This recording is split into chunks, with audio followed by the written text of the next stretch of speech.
Okay? Yan ang tanim ko guys. Yan.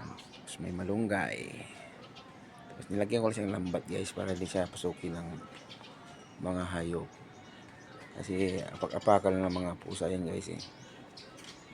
Kaya nilagyan ko siya ng lambat guys. Ayan guys. Oh. Sasarado ko na siya guys ha. Ayan. Ayan okay. Tali ko na. Ayan guys. Sasarado na yan siya guys. Hindi na makapasok yung pusa dyan guys. Kasi tinataihan yung puno ng tanim guys. Yung malakas ang acid ng tayo na ng pusa. Kaya patayin yung tanim ko. Okay guys. Ayan guys. Dami akong atsa guys. No? Pagsigang. Pwede mo ito i-deliver sa palengke guys.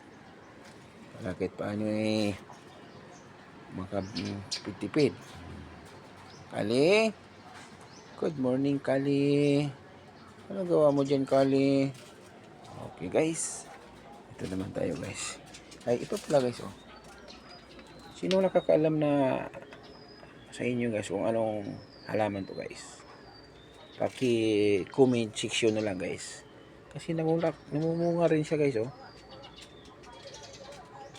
Ano lang guys kung sino nakakaalam kung anong halaman to guys. Kasi bibigyan ko lang parables guys.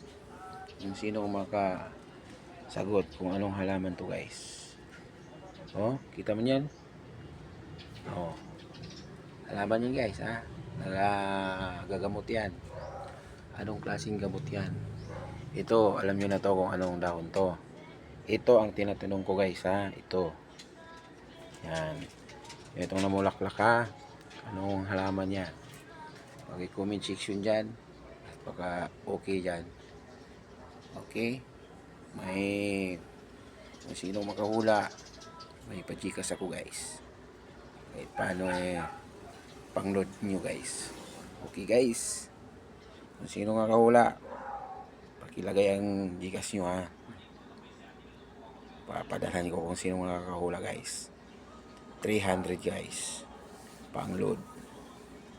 Okay guys. Sige guys. Okay. Yan guys oh. Ito lang ginagawa ko guys. Every video. Okay. Laki ng timba yan guys. Kalamansi ko guys. Para tataba talaga siya guys. Mga dumi ng baka yan guys. Ang ano dyan. At saka kusot. Nilalagay ko dyan. Kaya yung matataba yung mga ano. Okay guys. See you guys. Another video guys. I love you.